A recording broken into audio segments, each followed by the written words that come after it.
कैसे कैलकुलेट करोगे? इसका कैपेसिटेंस कितना होगा बताओ? Epsilon not A divide by D. ठीक है,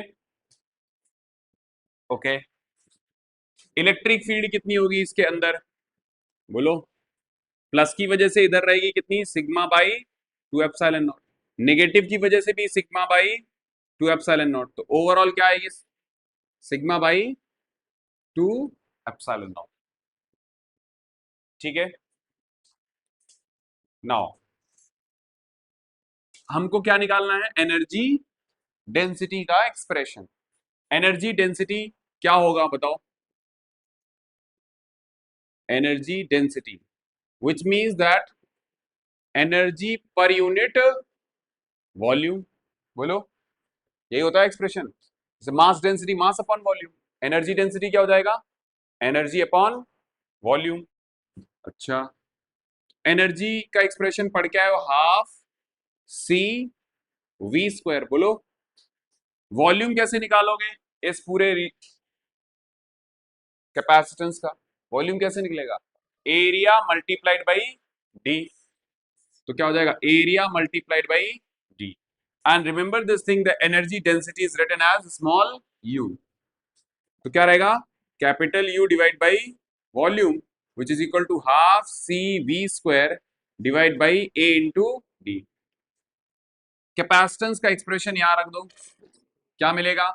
half epsilon not A by D V square, और नीचे क्या रहेगा? A into D. बोलो, आया समझ में? तो half C V square divide by A D, तो ए से ये तो कट जाएगा। बोलो, अच्छा तो क्या बना यहाँ पे? Half u is equal to half epsilon not V square divide by D square. अच्छा, इन दोनों प्लेट्स के बीच में पोटेंशियल डिफरेंस कितने का है? v का है। और हमने पढ़ा है potential difference is written as E क्या होता है? v by D. तो हम कह सकते हैं कि v इज इक्वल टू हो जाएगा E इंटू डी, है ना? v का एक्सप्रेशन पता चल गया, potential difference is equal to E into D. तो यहां पर रख दो, क्या मिलेगा? Half epsilon not E into D whole square divide by D square. So u is equal to half epsilon not E square D square divide by D square. ये cancel out हो जाएगा, क्या बनेगा? Half epsilon not E square. तो energy density का expression समझ में आया क्या होता है? Half epsilon not E square. What is E here? Electric field. तो जो एनर्जी स्टोर्ड हुई वो किस में होती है? कैपेसिटर। कैपेसिटर के अंदर क्या है? Electric field. So energy basically किसके अंदर है? उस फील्ड के अंदर है। आया एक्सप्रेशन में? नोट करो इसको।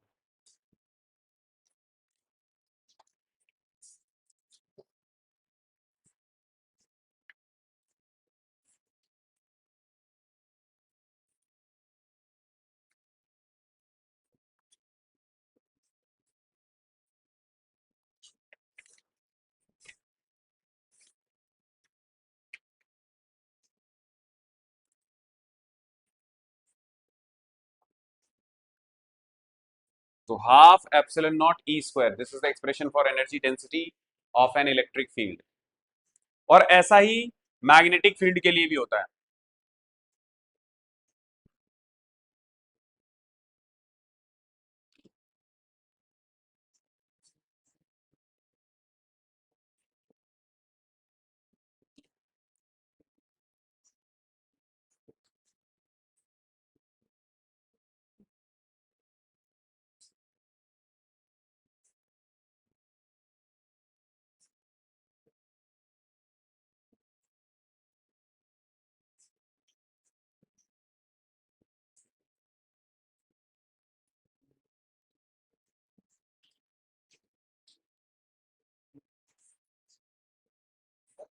हम्म,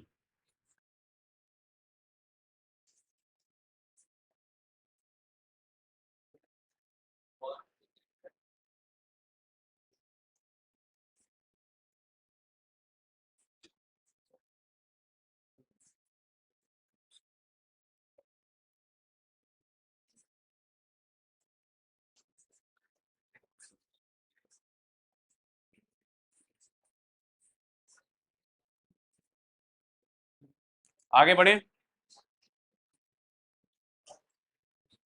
redistribution of charges.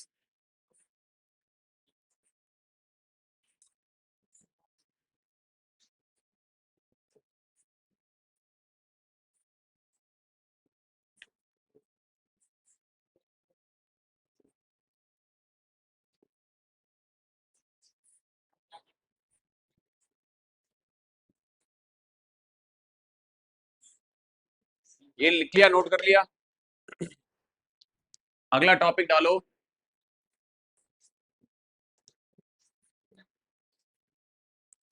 Redistribution of charges.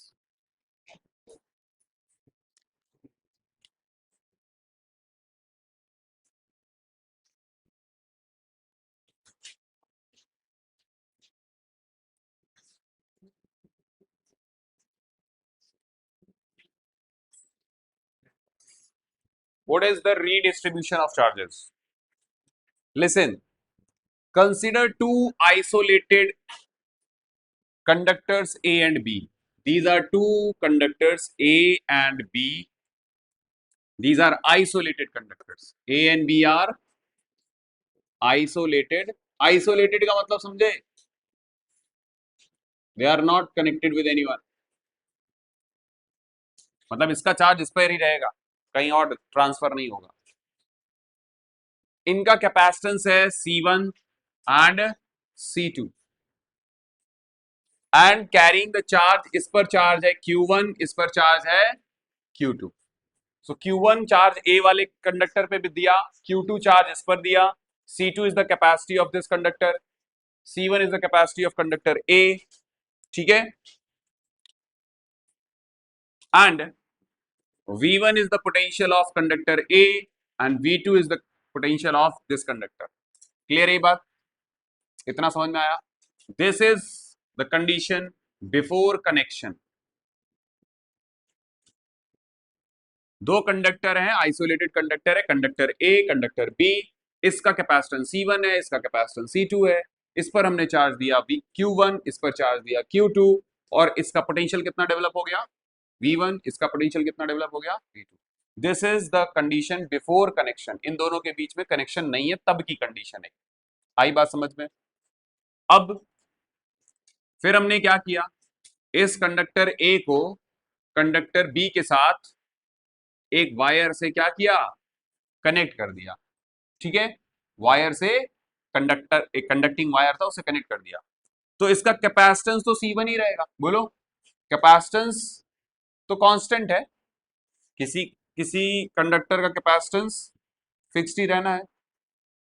इसका कैपेसिटेंस क्या रहेगा? C2।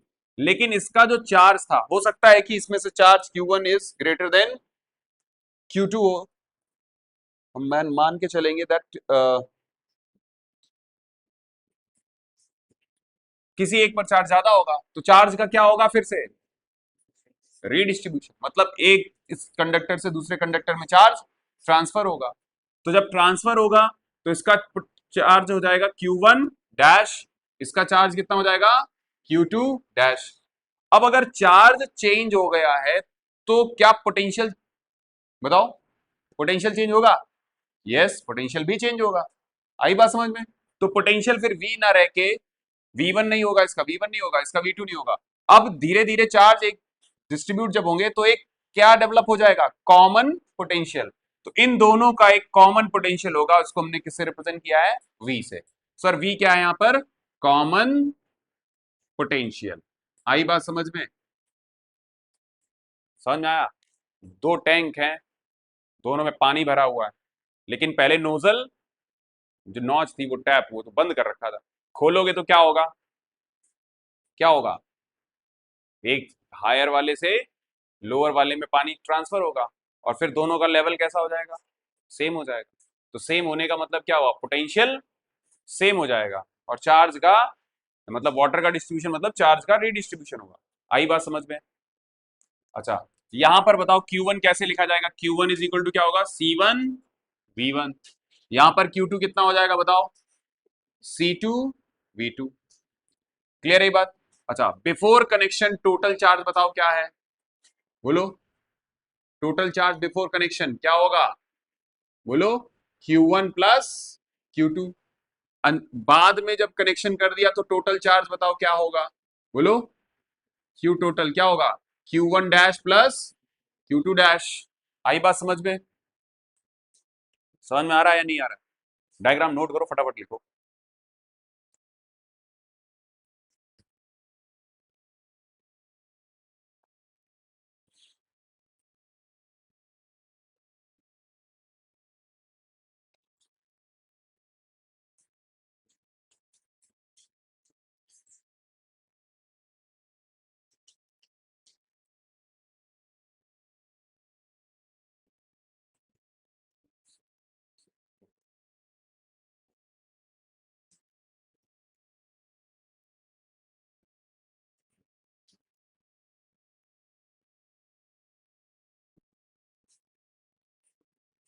बताओ, what is the basic property of charge, बताओ Ayush, what is the basic property of charge,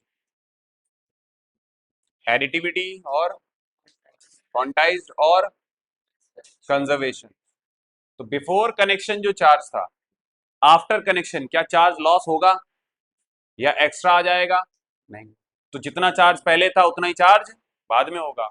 हम कह सकते हैं it implies that before connection जो चार्ज होगा वही क्या होगा आफ्टर कनेक्शन।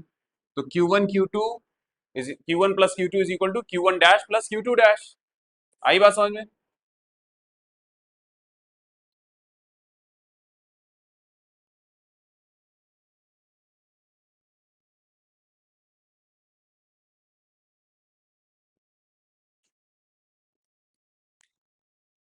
तो अगर मैं आपसे पूछूं what is the common potential, बताओ कॉमन पोटेंशियल कैसे निकालोगे, बताओ।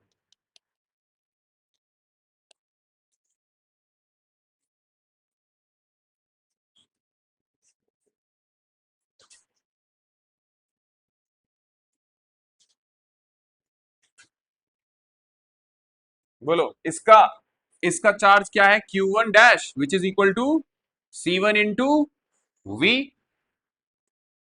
Q2 डैश क्या होगा बताओ, C2 इंटू वी। आई बात समझ में? Very good. तो एक काम करते हैं, इन दोनों को ऐड कर देते हैं। इन दोनों को जब ऐड करोगे क्या मिलेगा तुमको, बताओ क्या मिलेगा। Q1 dash plus Q2 dash क्या मिलेगा, C1V प्लस C2V, है ना। अब सिंस यू नो दैट कि Q1 dash plus Q2 dash is equal to क्या होता है, Q1 plus Q2 is equal to क्या होगा, C1 plus C2 multiplied by V। अच्छा, Q1 क्या लिखा गया था बताओ, अभी यहां पढ़ा, C1V1, ये C2V2 is equal to C1 plus C2 multiplied by V। तो जब V कैलकुलेट करोगे तो वो कैसे मिलेगा, C1V1 C2V2 whole divide by C1 plus C2। So common potential का फॉर्मूला समझ में आया, क्या क्या होता है, C1V1 plus C2V2 divide by C1 plus C2। ठीक है जी।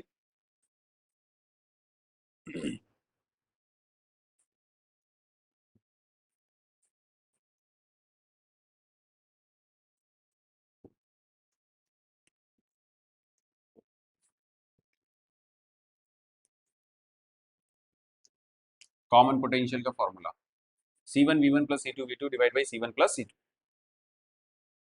अच्छा जी, अब सर इन पे ये जो चार्जेस होंगे वो कितने होंगे, किस कैसे होंगे, कैसे डिस्ट्रीब्यूशन हुआ होगा, ध्यान से सुनो। Q1 dash is equal to आया C1V एंड Q2 डैश क्या आया C2V।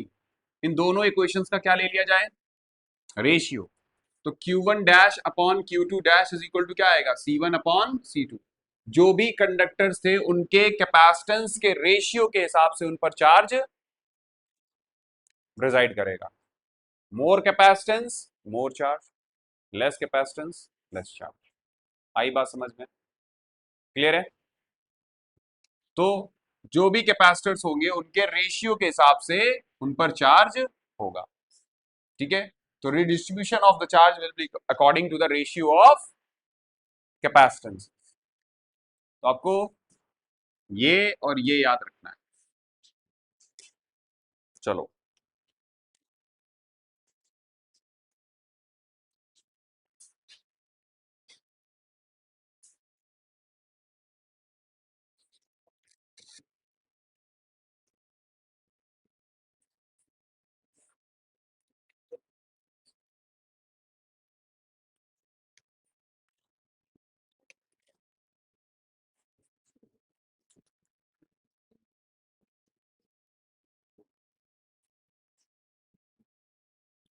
चलो हो गया ये। Next topic is loss of energy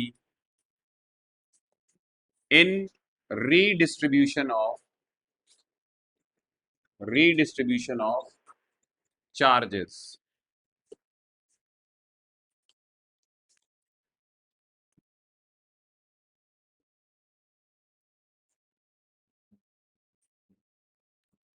ध्यान से सुनना। सपोज दैट दो कंडक्टर हैं, ये ए है, ये बी है। C1 capacitance, C2 capacitance, V1 potential, V2 potential, Q1 charge, Q2 charge. तो इस टाइम पर इनके पास जो एनर्जी होगी वो होगी, उसको हम बोलेंगे इनिशियल एनर्जी। ठीक है, दोनों की कंबाइंड। ठीक है, लेकिन जब आप रीडिस्ट्रीब्यूशन करोगे चार्जेस का, मतलब इनको कनेक्ट कर दिया है, ठीक है, कंडक्टिंग वायर से, तो क्या होगा, इसका Q1 डैश Q2 डैश हो जाएगा, कॉमन पोटेंशियल होगा, C1 होगा, C2 होगा, और इनकी जो टोटल एनर्जी होगी उसको हम क्या रिप्रेजेंट करेंगे, U फाइनल। तो अभी हम क्या पढ़ने वाले हैं कि जब भी चार्ज का रीडिस्ट्रीब्यूशन होता है तो एनर्जी का क्या होगा, लॉस होगा। It means that U final is less than U initial. अगर ये कम है, ये ज्यादा, इसका मतलब क्या होगा, यहां से ऐसा होने पर क्या होगा, लॉस होगा। आई बात समझ में? तो whenever there is a redistribution of charge, दो कंडक्टर आइसोलेटेड है, अगर आपने क्या किया, उसके चार्जेस का रीडिस्ट्रीब्यूशन किया, तो एनर्जी का लॉस आता है। अगर मान लो पहले कितनी थी, 10 जूल थी, तो फिर बाद में 10 से कम ही होगी जब चार्जेस का रीडिस्ट्रीब्यूशन किया जाएगा। अब उस चीज को हम यहां पर क्या करेंगे, डेराइव। क्या करेंगे, डेराइव। अच्छा, डेराइव अगर करना चाहते हो तो मैं करवाऊंगा, अदरवाइज डायरेक्ट एक्सप्रेशन दूंगा। लेकिन करवा दूंगा तो ज्यादा अच्छा है, क्योंकि ज्यादा टाइम नहीं लगेगा, 5 मिनट का एक्सप्रेशन होगा, बस समझ लो कि क्या होगा। ठीक है, इतनी बात समझ में आ गई। चलो, तो एक बात बताओ, अगर मैं इनिशियल एनर्जी निकालना चाहता हूं तो क्या होगी, बताओ जरा। हाफ C1 V1 स्क्वायर, बोलो, half C1 V1 plus half C2 V2 square, बोलो, इजी है। इसकी एनर्जी हाफ CV स्क्वायर, इसका भी हाफ CV स्क्वायर वाला फॉर्मूला लगाया, तो कैपेसिटेंस इसका 1 था, पोटेंशियल V1 था, कैपेसिटेंस C2 था, पोटेंशियल V2 था, ये आ गया। इसको डाल दो इक्वेशन नंबर 1। ठीक है, अच्छा, आफ्टर रीडिस्ट्रीब्यूशन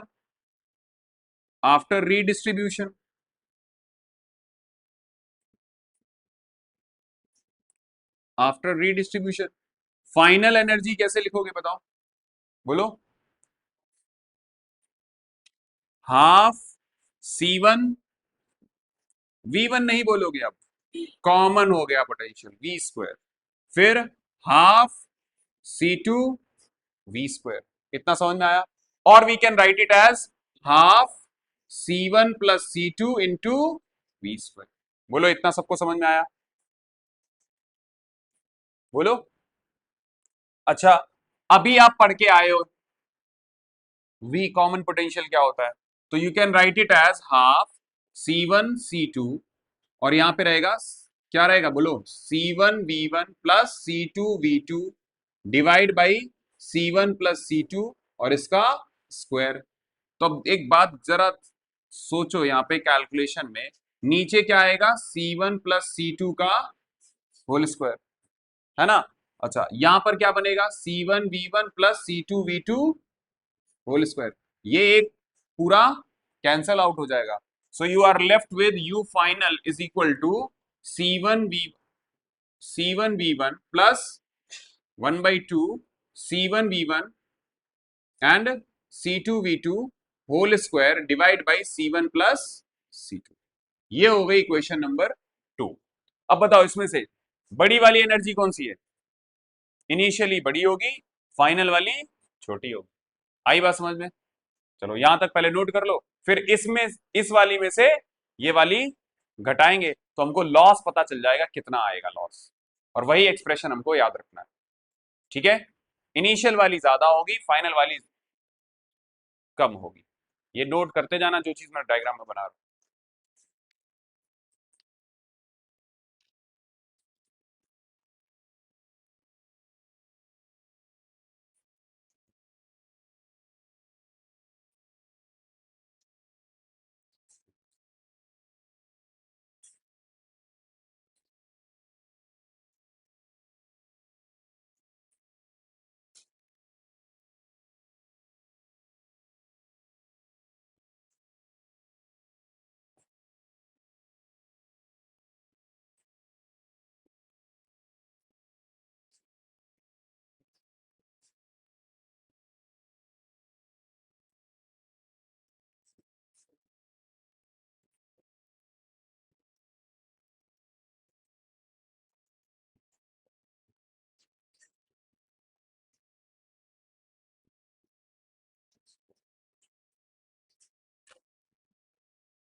चलो जी, अब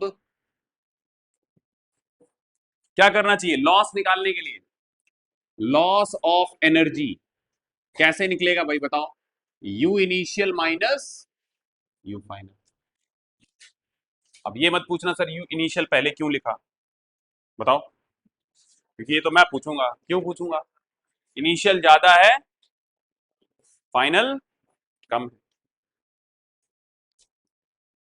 ठीक है, सो क्या लिखना चाहिए इनिशियल की जगह?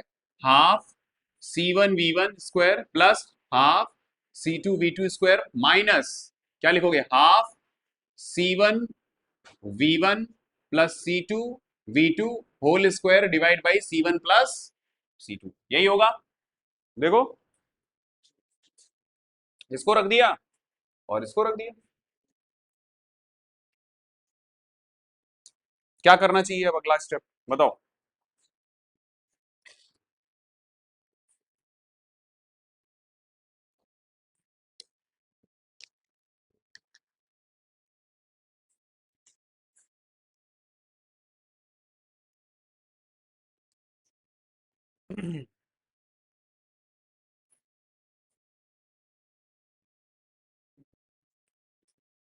Half C1V1 square half C2V2 square minus half C1 plus C2।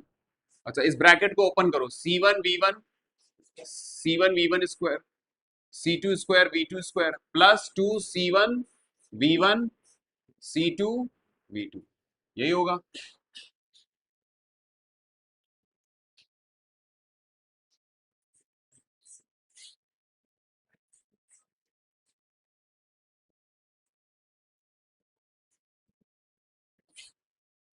अच्छा, यहां से हाफ सभी से कॉमन उठा लो, उठा लिया कॉमन, तो क्या बचेगा, C1 V1 square plus C2 V2 square minus half तो बाहर गया, C1 C2 और ब्रैकेट में C1 square V1 square plus C2 square V2 square plus 2C1 C2 V1 V2। बोलो, कितना समझ में आया?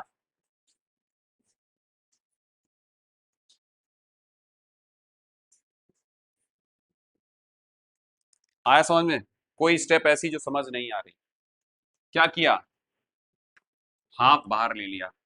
अब एलसीएम लेंगे, किसका एलसीएम लेना चाहिए मुझे बताओ? C1 plus C2। तो यहां पर क्या करोगे, C1 plus C2 C1 V1 square plus C1 plus C2 C2 V2 square, हाँ, minus C1 square V1 square. अच्छा, ये माइनस का हम अंदर मल्टीप्लाई भी करा दें, या एक काम करते हैं पहले,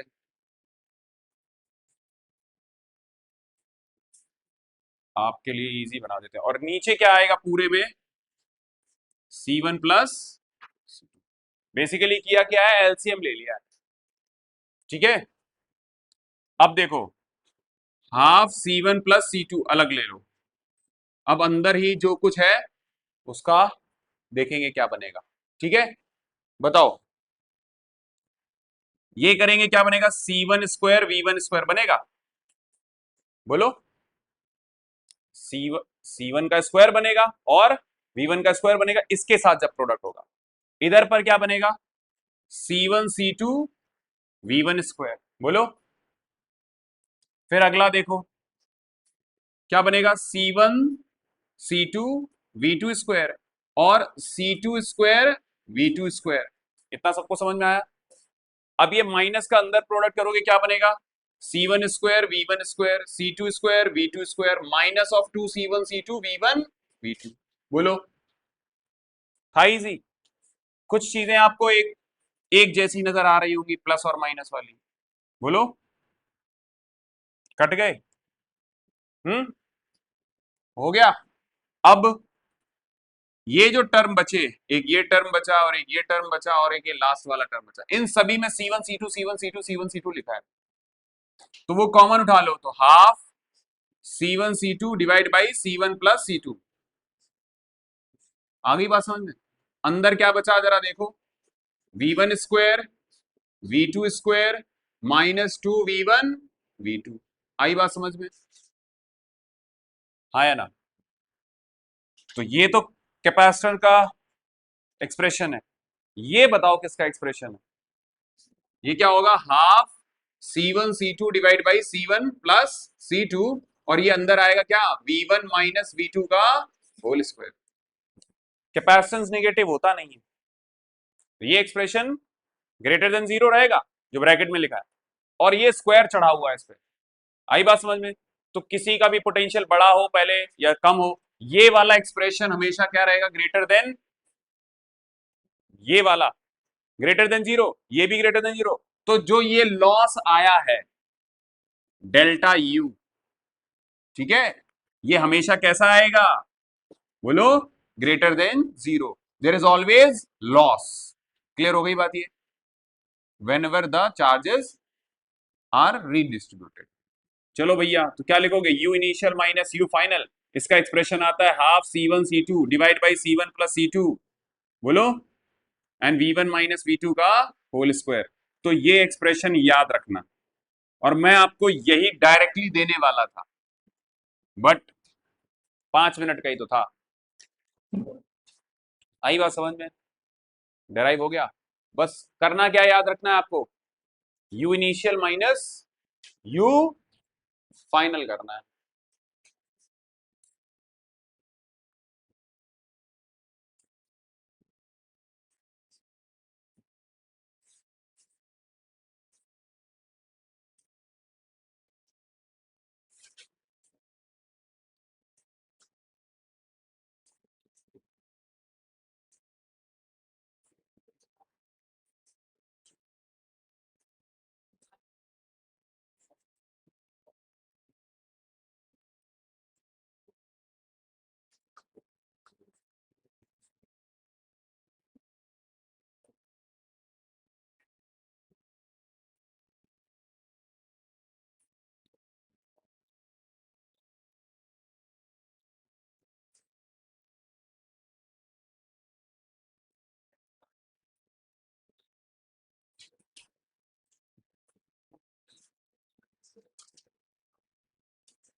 हो गया नोट।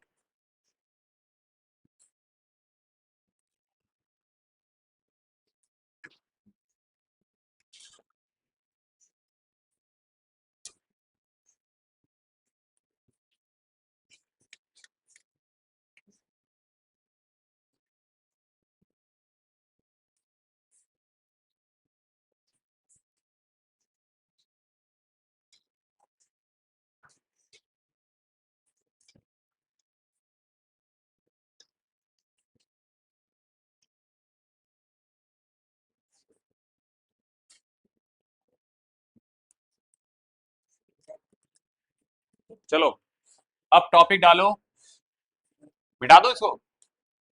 टॉपिक डालो, dielectric and their polarisation. Topic है डाइलेक्ट्रिक्स एंड देयर पोलराइजेशन।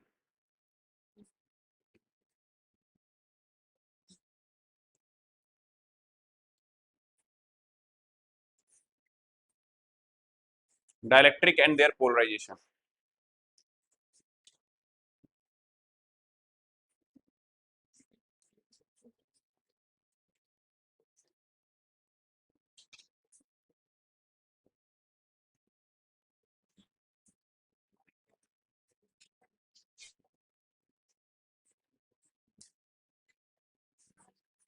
देखो होता क्या है, इंसुलेटर्स में जो इलेक्ट्रॉन्स होते हैं वो कैसे होते हैं, बाउंड होते हैं, bound to their individual atoms.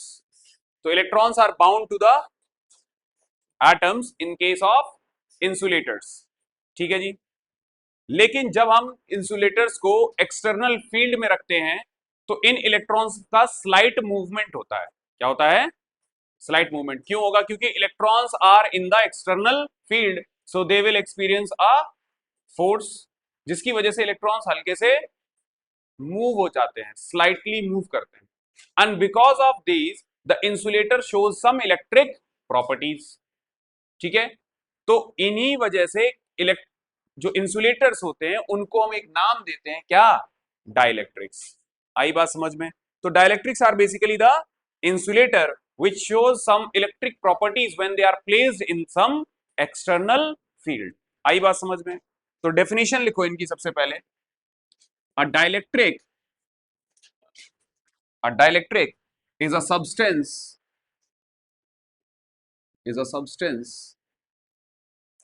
which does not allow which does not allow allow the flow of charges through it but इनसे देखो इलेक्ट्रिक चार्ज फ्लो नहीं करेगा इनके through, but permit but permits them to exert electrostatic force on another through it।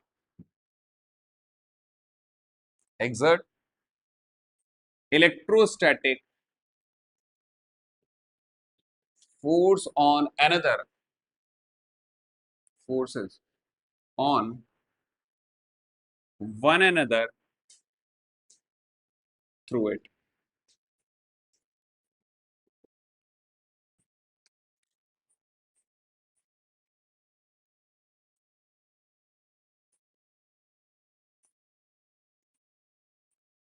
Charge का flow allow नहीं है, but charges exert कर सकते हैं electrostatic force on one another. और we can say a dielectric is essentially an insulator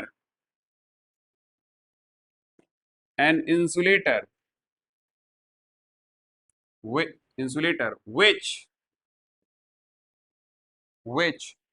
can be polarized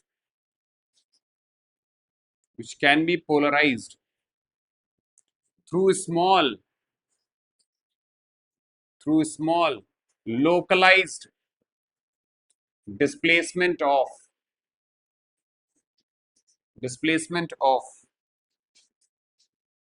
its charges। और ये charges कौन से होंगे? डिस्प्लेसमेंट किसका होगा बताओ? इलेक्ट्रॉन्स का।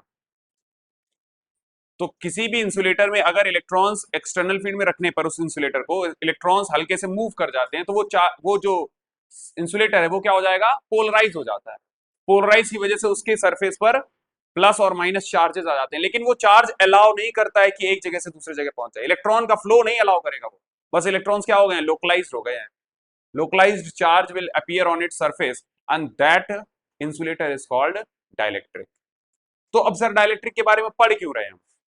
क्योंकि अभी हम आगे एक कॉन्सेप्ट पढ़ेंगे कि अगर कैपेसिटर का कैपेसिटेंस इंक्रीज करना है तो उसके अंदर तीन चीजें हमने पढ़ी थी, epsilon not A and D. बोलो।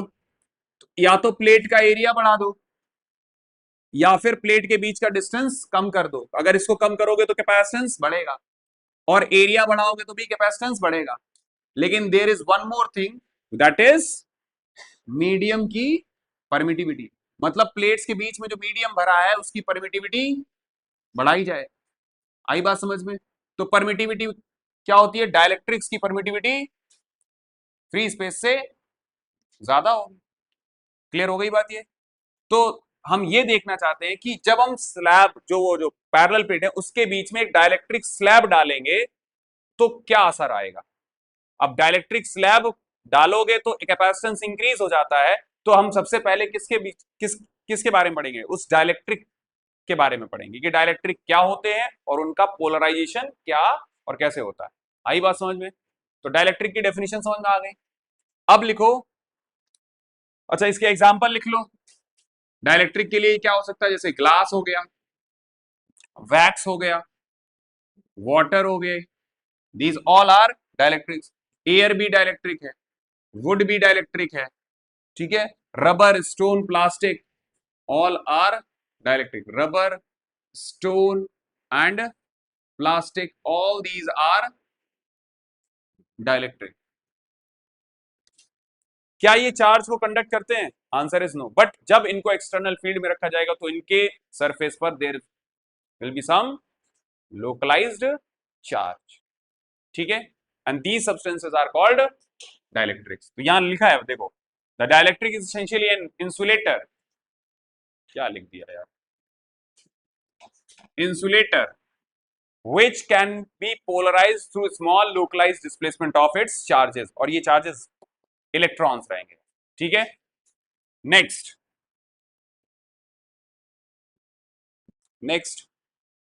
Write down difference in the behavior of difference in the behavior of conductor and dielectric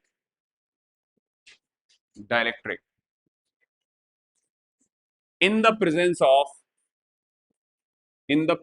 of external field।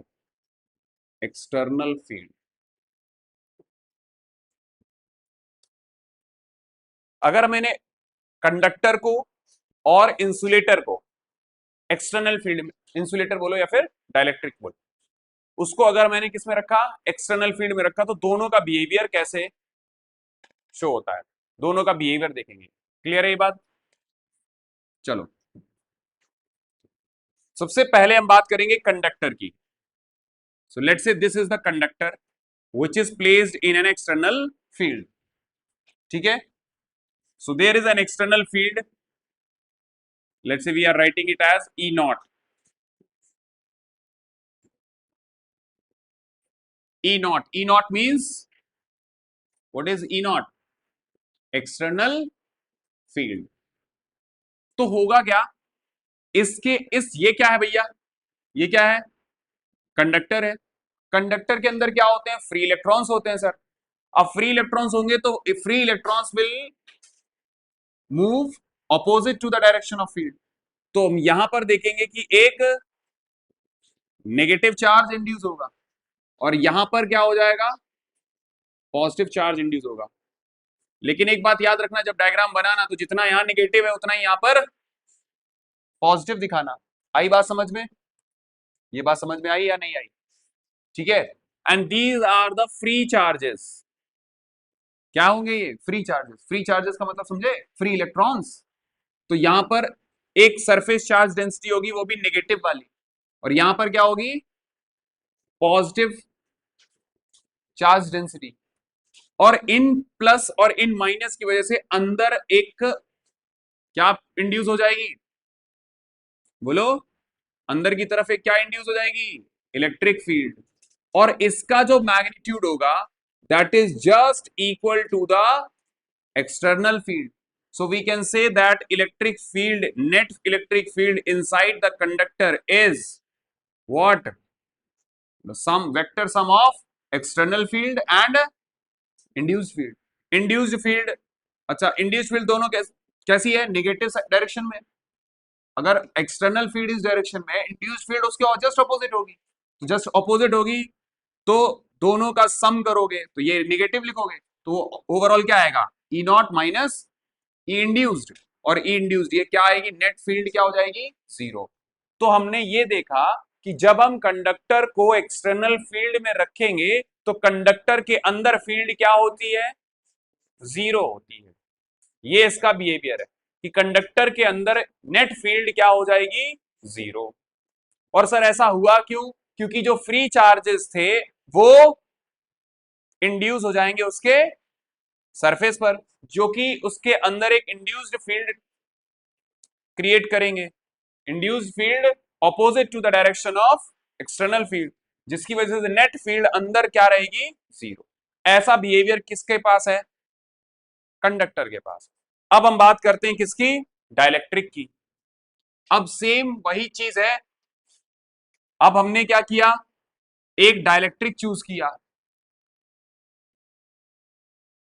ठीक है, और इस डाइलेक्ट्रिक को भी हमने क्या किया? एक्सटर्नल फील्ड में रखा। बोलो। इसको हमने एक्सटर्नल फील्ड में रखा, बट इस बार क्या होगा? बताओ। इस बार क्या होगा कि पहले तो फ्री चार्जेस थे, लेकिन इसके अंदर चार्जेस फ्री नहीं है। कैसे हैं? बाउंड है। कैसे हैं? Bound charges. तो जितना चार्ज जैसे यहां पर आपको दिख रहा था, जितना चार्ज प्लस और माइनस यहां क्रिएट हो रहा, उतना ही यहां पर इंड्यूस नहीं होगा। स्मॉल लोकलाइज चार्ज होगा, तो यहां पर थोड़े चार्जेस ही इंड्यूस होंगे। क्लियर हो गई बात? ये वो भी लोकलाइज्ड मूवमेंट की वजह से ऑफ इलेक्ट्रॉन, और यहां पर प्लस। तो एज यू कैन सी कि इधर पर तो चार्ज काफी ज्यादा सरफेस पे क्रिएट होता है, लेकिन यहां पर कम हुआ। तो इसका मतलब क्या है कि अंदर फील्ड तो इंड्यूस होगी, बट उसका मैग्नीट्यूड एक्सटर्नल फील्ड से कम होगा। ये किसके अंदर होता है? डाइलेक्ट्रिक के अंदर होता है। किसके अंदर होता है? डाइलेक्ट्रिक के अंदर। तो अंदर इसमें भी इंड्यूस्ड फील्ड तो हुई, लेकिन वो इंड्यूस्ड फील्ड का magnitude will be less as compare to external field. तो अब अगर हम इसके अंदर नेट फील्ड देखें, इस मीडियम के अंदर या डाइलेक्ट्रिक के अंदर, वो कैसे निकालोगे? E naught minus E induced, and this is not equal to zero. तो हमने क्या देखा कि जब एक्सटर्नल फील्ड में कंडक्टर को रखा तो उसके अंदर फील्ड जीरो थी, लेकिन डाइलेक्ट्रिक के अंदर फील्ड जीरो नहीं होगी। There will be some field inside the dielectric. Clear हो गई बात ये? और यही कारण है कि जब उसके अंदर फील्ड जीरो नहीं हो रही है, तो जब डाइलेक्ट्रिक स्लैब को तुम डालोगे तो उसका कैपेसिटेंस बढ़ जाएगा, क्योंकि इलेक्ट्रिक फील्ड आई उसके अंदर, जीरो तो है नहीं। तो और एनर्जी किसमें स्टोर होती है? इलेक्ट्रिक फील्ड में स्टोर होती है। तो when you insert a dielectric slab, तो एनर्जी उस डाइलेक्ट्रिक के अंदर स्टोर होगी, जिससे उसका कैपेसिटेंस बढ़ेगा। अब वो कैसे बढ़ता है, कितना क्या डाइलेक्ट्रिक का है, वो अगला टॉपिक है।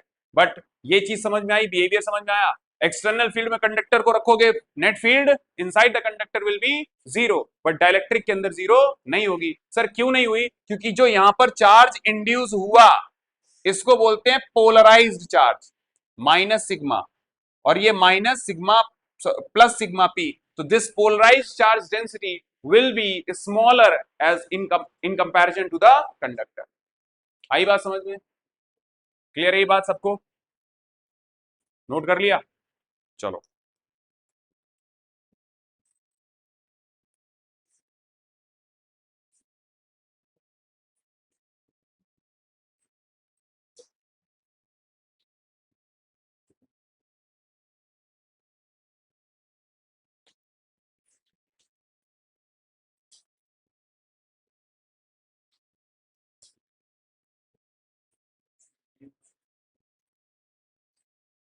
अब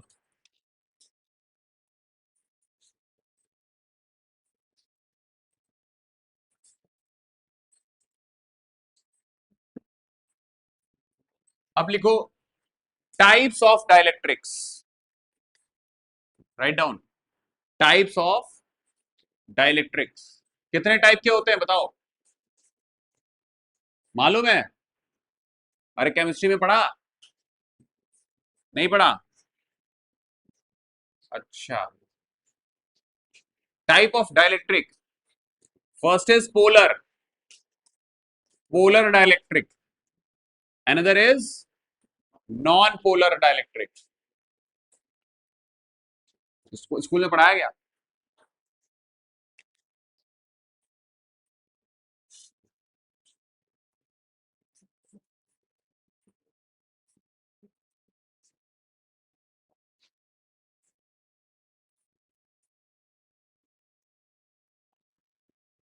तो सबसे पहले लिखो पोलर डाइलेक्ट्रिक क्या होते हैं।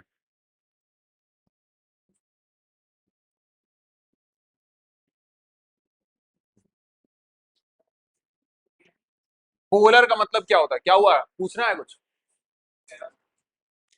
किसका ट्यूशन? कितने बजे से? हाँ? 10 10 बजे से? 10 बजे से ट्यूशन है? ठीक है, तो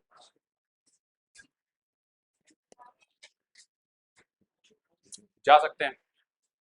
ठीक है, इसको यहीं पे रैप अप करते हैं। अगले बारी में हम लोग इसको पढ़ेंगे, polar dielectrics, non polar dielectrics, और इनका कैसे पोलराइजेशन होता है। And then we will switch to the how the capacitance increases when we insert a dielectric slab in the capacitor.